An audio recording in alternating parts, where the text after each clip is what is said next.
This video discusses the end of the General Prologue of Chaucer's Canterbury Tales. After Chaucer, the character, gives the reader portraits of all the pilgrims assembled at the Tabard Inn. By the way, there seems to actually have been a Tabard Inn, which was located in Southwark across the Thames from the city of London. So after Chaucer describes all of the pilgrims assembled at the Tabard, he turns to Harry Bailey, the owner of the Tabard and the pilgrims' host. Chaucer offers an abbreviated portrait of Harry and then has Harry speak to the pilgrims. In essence, Harry claims that if the pilgrims agree to the plan he proposes, he guarantees them a journey that will be both enjoyable and edifying, or good for them.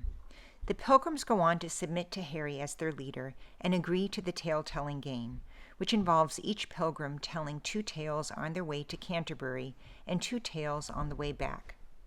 Recall that Harry, a businessman, merchant, and innkeeper, violates the traditional organization of medieval society. He is what scholars refer to as a new man, and he reflects an emerging money-driven economy. Money, we might remember, informs the tale-telling game. The pilgrim who tells the best tale will have his meal paid for, and any pilgrim who challenges the authority of Harry Bailey will have to pay for all of the other pilgrims' expenses. At the end of the General Prologue, Harry Bailey has the pilgrims draw lots, or straws, to see who will go first. I'll read the passage now. Feel free to pause after I have read and translated. Let's say nu, who shall tell the first at all? As ever mote eat, drink, ween, or all, whoso be rebel to me jugement shall pie for all that be the way is spent. Nu draweth coot ere that way fairer twinna. He which that hath the shortest shall beginna. Sir knicht, quod he, me meister and me lord. Nu draweth coot, for that is mine accord. Cometh ne'er, quod he, me lady prioressa. And ye, sir clerk, lat be your shamfastnessa.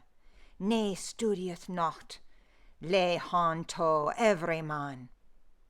Anon to drawen every wicht began, and shortly for to tellen as it was, where it be aventura, or sore, or cas.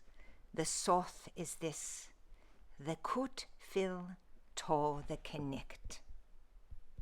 This moment, along with the rest of the ending of the General Prologue, is fascinating in terms of what it suggests to us about class and social order. Chaucer, in many respects, is radically challenging tradition. He is having Harry Bailey, a new man, a figure who exposes how the idea of the 3 estates no longer works, be the leader of the pilgrims. Keep in mind that Chaucer is a new man too. He's a bureaucrat and the son of a wine merchant, with just a foot in the 2nd estate, thanks to the status of esquire that he acquired. But what about the tale-telling game itself? Chaucer may have Harry lead the pilgrims, but he also has the knight tell the first tale. The knight is the primary representative of the 2nd estate, an aristocratic icon. The very first portrait of the General Prologue is of the knight, and it is notably celebratory of him. I'm going to end this video with some questions I urge you to consider. Why would Chaucer have the knight go first? And what does it mean that the knight goes first by drawing lots in a gambling activity organized by Harry Bailey? Chaucer, interestingly, lays stress on, but never answers, the question of whether chance or fate led to the knight's positioning. Also, what do you make of the way that Harry Bailey performs the drawing of lots? He approaches the knight first, then the prioress, another high-ranking pilgrim, this time in the first religious estate, then the clerk and everyone else. What do you think is Harry's tone as he approaches the knight? I'll read those lines once more.